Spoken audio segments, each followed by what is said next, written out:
오늘 본문 말씀입니다. 누가복음 15장 11절부터 24절까지 말씀입니다. 또 가라사대 어떤 사람이 두 아들이 있는데 그 둘째가 아비에게 말하되 아버지여 재산 중에서 내게 돌아올 분깃을 내게 주소서 하는지라.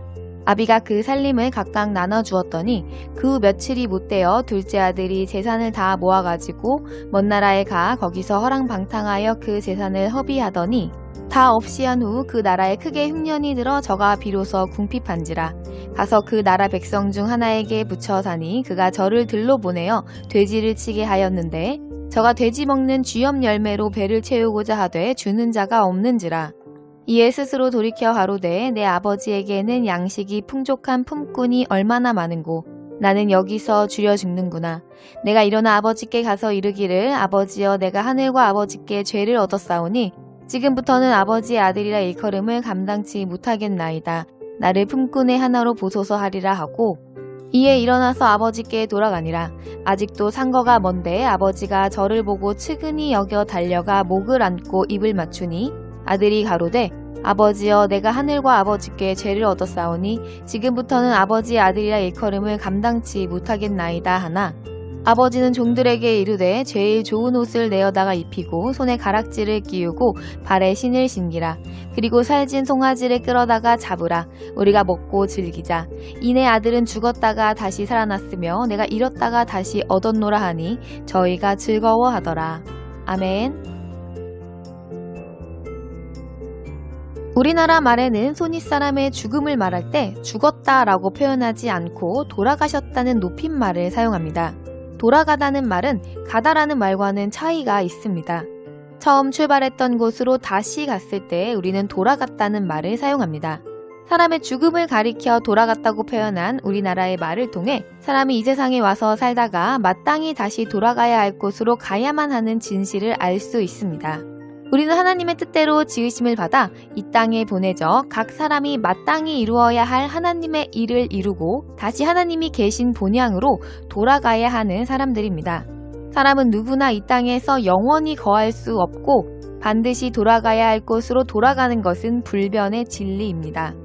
오늘 본문에서 아버지의 재산 중에 자기의 분깃을 받아 집을 나갔던 둘째 아들이 다시 집으로 돌아온 이 사건을 통해서 하나님의 자녀인 우리는 어떤 마음으로 살아가야 하는지에 대해서 생각해 보겠습니다. 본문에서는 예수님께서 두 아들이 있는 어떤 사람의 경우를 비유해 말씀하셨습니다.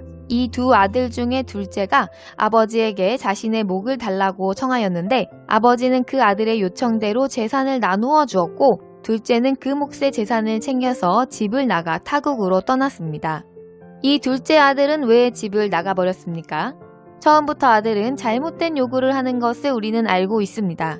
아버지가 살아계심에도 불구하고 아버지의 죽음 이후에나 자신의 몫이 되어질 수도 있는 재산을 요구하는 것은 폐륜아입니다. 이 아들은 아버지의 자비하심을 잘못 이해하여 자신의 것이 아닌 것을 당당히 요구하였고 심지어 아버지가 살아계심에도 불구하고 마치 죽은 사람처럼 생각하여 자신의 몫을 가지고 집을 나가 버린 것입니다. 둘째 아들이 집을 나와서 간 곳을 본문에서는 먼 나라라고 말씀하고 있습니다. 먼 나라라는 것은 거리상의 멀다의 의미도 있지만은 아버지의 간섭이 없는 곳으로 갔다는 의미입니다. 하나님께서는 우리에게 좋은 것을 아낌없이 주시는 분이십니다. 그러나 하나님께서 우리에게 좋은 것을 아무리 넘치게 주신다고 할지라도 하나님의 다스리심을 세심하게 받지 아니하면 우리는 그것을 하나님을 기쁘시게 하는데 사용할 수가 없습니다. 많은 사람들이 좋은 것을 받았지만 하나님의 다스림을 기쁘게 받아 하나님을 기쁘시게 하는데 사용하는 것이 아니라 그저 세상에서 자신을 좋게 하며 허랑방탕하게 사용하는 것은 이 둘째 아들의 모습과 같은 것입니다. 먼 나라로 떠난 둘째 아들은 처음 얼마 동안은 문제없이 살았습니다. 많은 재산을 자신의 마음대로 사용하면서 즐겁게 살았을 것입니다. 그러나 이 즐거움은 오래가지 않았습니다. 마찬가지로 우리가 하나님을 떠나더라도 바로 어려움이 닥치고 고난과 환난이 다가오지 않습니다. 오히려 하나님의 다스리심에서 벗어나 자기 마음에 맞게 자유롭고 즐겁게 살 수 있을지도 모릅니다. 그러나 이러한 기쁨은 길지 않습니다. 둘째 아들은 자신의 처지가 궁핍해지자 결국에는 돼지를 치는 자가 되어집니다. 돼지란 무엇입니까? 돼지란 유대인이 가장 혐오스럽게 생각했던 짐승이었습니다. 돼지와 접촉하는 것만으로도 거북하게 생각했었지만 상황이 어려워지니 그 일까지 하였습니다. 그러나 궁핍함을 벗어나지 못했고 돼지가 먹는 것을 먹어야만 목숨을 연명하게 되어진 것입니다. 이때 둘째 아들은 드디어 아버지를 생각하게 됩니다. 하나님께서는 목마른 자들은 물로 나아오라고 말씀하셨습니다. 물을 마시지 않고서는 목마름을 해결할 수 없는 것입니다. 그러나 인간은 자신의 생각, 판단, 경험을 더 신뢰함으로 말미암아 물로 나아가지 않고 계속해서 세상에서 물을 대신할 것을 찾아 헤매는 것입니다. 그러나 이 아들은 자신의 목마름을 해결할 수 있는 존재는 오로지 자신의 아버지라는 사실을 깨달았고 아버지에게로 돌아갑니다. 자신의 목마름이 오로지 물로만 해결할 수 있음을 아는 것은 하나님께서 주신 큰 은혜며 그는 다시 소망을 얻은 것입니다. 우리는 우리의 상황이 심각하고 마치 다시 일어설 수 없을 것 같은 것이 중요한 것이 아니라 어디로 나아가야 하는가를 아는가 모르는가가 중요한 것입니다. 우리가 이것을 깨달았다면 다른 길을 고집하면서 고난의 길을 자초하지 말고 즉시 가야 할 길로 돌이켜야 합니다. 둘째 아들이 아버지께 돌아왔을 때 아버지는 이 사실을 먼저 알고 있었습니다. 아버지는 둘째 아들이 돌아올 것을 기다리며 그 아들이 돌아올 길목을 바라보고 있었던 것 같이 하나님도 이와 같으십니다. 하나님께서 또 우리의 모든 것을 다 지켜보고 계시며 우리가 가고 있는 길도 다 아십니다.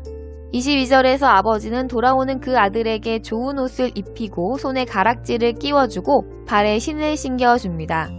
돌아온 아들은 아버지에게 자신을 아들이라 하지 말고 그저 품꾼의 하나로 봐달라고 하였습니다. 그러나 아버지는 페류나와 같았던 아들을 그저 집으로 돌아왔으므로 그의 모든 지위를 다시 회복시켜 주시고 잔치를 열어 이웃들과 기쁨을 나눕니다. 오늘날 우리는 이 아들의 고백을 기억해야 합니다.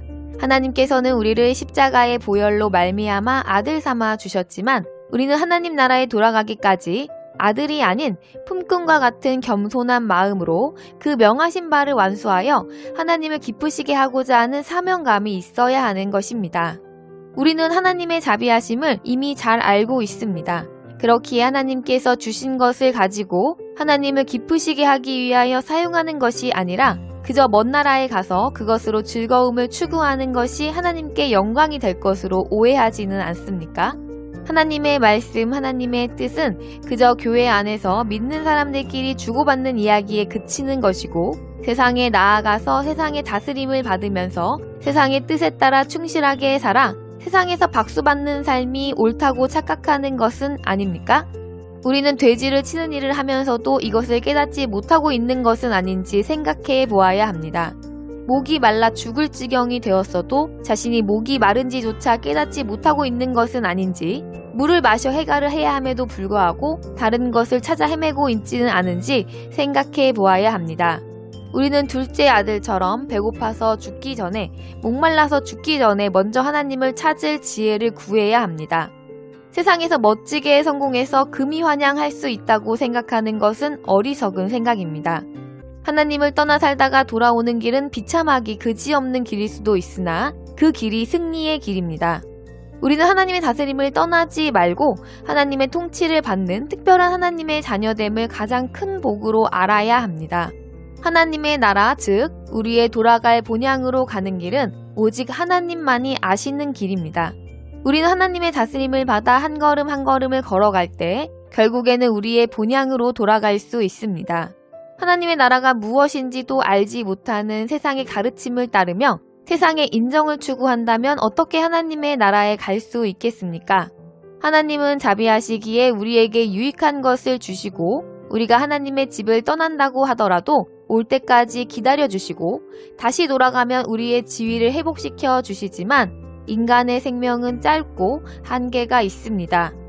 먼 나라에서 하나님의 집을 그리워하다가 영영 돌아올 수 없는 길을 가버리는 안타까운 우리가 아니라 하나님의 집에서 하나님의 뜻에 따라 하나님의 명령을 기쁨으로 받아 순종함으로 하나님의 나라 본향으로 돌아가는 길을 걸어가 하나님과 영원한 기쁨을 함께 누리는 하나님의 자녀가 다 되시길 바라며 주 예수님의 이름으로 축복합니다.